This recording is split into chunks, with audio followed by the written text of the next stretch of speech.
자, 지금 우리 선생님의 이 동작을 할 때 임신을 했건 안 했건 이분의 허리에 도움이 될까요?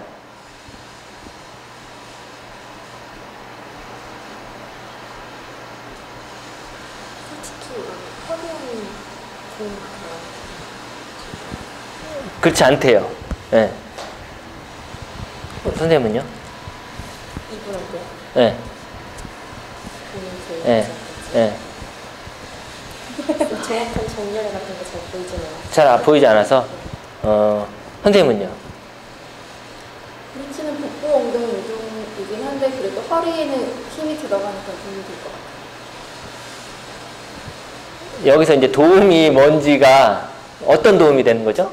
척추 기립근에 기립근이 수축하는 거죠. 네. 그걸 도움이라고 말씀하시는 거예요. 근데 최수빈 선생님이 도움이 안 된다고 한 거는 뭐죠? 척추 기립근에 긴장하는 것이 도움이 되는 것이 아니다라고 하시는 거예요. 그러면 다른 필라테스 선생님이 같은 동작을 보고 다른 의견이 있어요. 그럼 누구 말을 들어야 될까요? 윤이나 선생님 말씀을 들어야죠. 왜냐하면 출산해봤죠. 또 더 경력이 많죠. 또 여기 보안이 더 높은 것 같죠. 그러니까 윤이나 선생님 말씀대로 해야 되는 거죠. 그럼 선생님은요? 네. 이분한테 어느 곳에 네. 우선적으로 네. 해야 되는지 모르시겠어요? 시켜야 네. 되는지를 먼저 안 다음에 선생님 허리 아픈 적 있어요? 평소에 허리가 가끔 아프고 뭐 이랬어요? 네. 그러면 허리를 강화시켜야 되겠죠? 네. 선생님은 다 동의하시는 거죠? 걸렸어요. 자. 허리가 아프신가요? 얘기하세요. 네. 그게 뭐요? 네. 복부 먼저. 네. 복부 먼저. 네. 땡!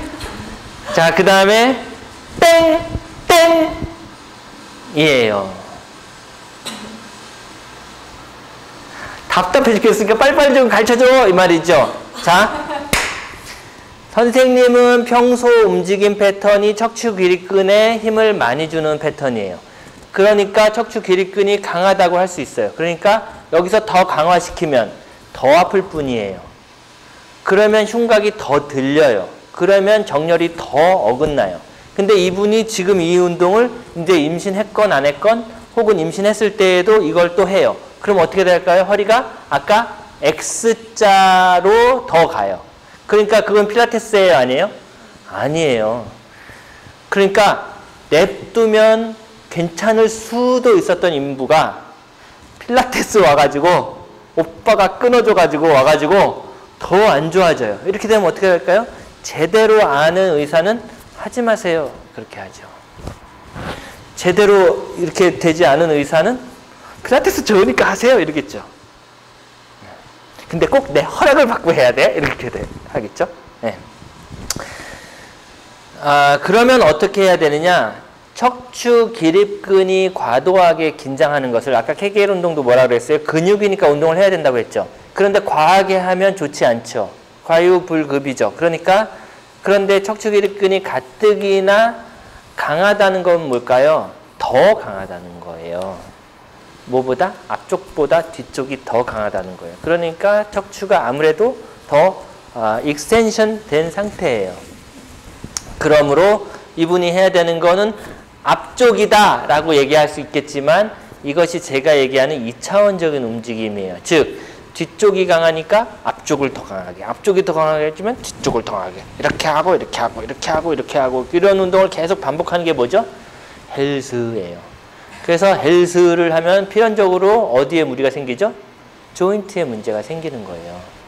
근데 필라테스가 헬스에서 벗어나고자 나왔는데 요새 많은 영상에 보면 뭐들 하고 있어요? 필라테스 장비에서 헬스 하고 있는 사람들 되게 많죠.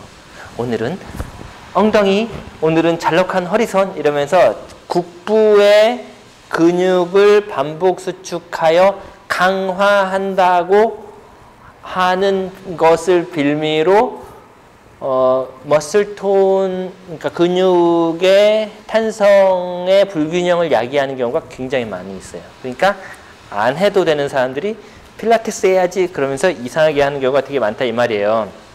자, 우리 선생님이 움직임 패턴이 척추 기립근을 많이 쓰는 패턴이에요. 그래서 흉곽이 열려 있고 이걸 모으려면 복직근이 상대적으로 더 많이 필요해요. 그러니까 복직근이 이분이 그러면 약할까요?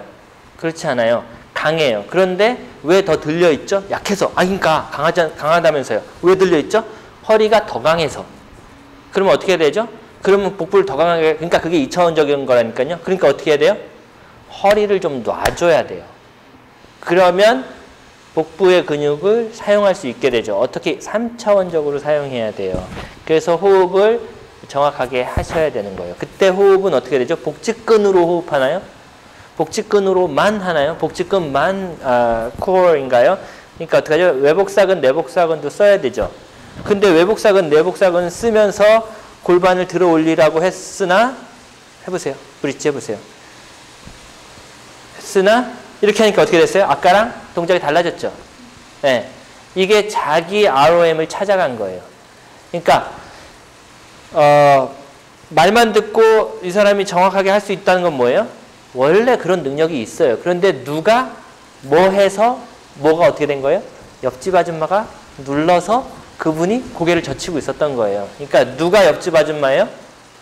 필라테스 아는 척하면서 아무 얘기나 막 하는 사람이 옆집 아줌마가 되는 거예요. 갑자기. 그러니까 외복사근과 내복사근을 쓰라는 얘기를 듣자마자 ROM이 움직임이 작아졌죠. 그럼 움직임이 작아지니까 더 못하는 아줌마가 됐나요? 갑자기 초보자가 된 건가요? 아까는 이만큼 허리를 젖힐 수 있었는데 아까는 무리한 움직임을 하는 거고 지금은 비교적 정확하게 하는 거예요. 다시 한번 해보실까요? 그러면 조금 움직이라는 얘기구나. 그게 아니라 몸 스스로 이 움직임을 찾았다 이 말이에요. 네. 그러니까 허리는 아까보다 안전해졌어요. 자, 그런데 이분의 그 인식 속에 뭐가 남아있죠? 코어 움직임이다, 코어 운동이다 라는 생각이 남아있어요. 그러니까 이 움직임이 어떻게 될까요? 아까 내가 그 지난번에도 얘기하고 요번에도 얘기했는데 못 알아들었던 것처럼 여기를 늘리라는 걸 아까 안 했어요. 근데 지금은 하고 있어요. 무슨 말씀인지 알겠어요? 아까 했었어야지. 그러니까 여기서부터 여기까지가 늘려지고 있으면 돼요. 그럼 아까보다 더 나아졌어요. 그러니까 뭐가 됐죠? 목이 편해졌어요. 네. 우리도 짠 거 같죠? 자, 그러면 비교해 주세요. 우리 선생님 보시라고. 처음에 했던 동작을 보겠습니다. 이렇게 했어요. 목의 압박, 허리의 압박 이러고 있었어요. 자, 그랬는데 복직근을 써라. 그 다음에 앞에 대퇴부를 늘려라. 이런 얘기를 듣자마자 움직임이 작아졌으니까 허리가 보호됐고 여기를 늘렸고 그러니까 목의 부담이 적어졌어요. 그러면 허리 만질 필요 없어요. 그냥 자기가 느끼는 거지. 팔만 들어주면 더 어려울 것 같지만 팔 드니까 훨씬 더 목은 부담이 줄어들고 몸통은 더 잘 쓰고 있어요. 균형 맞춰서.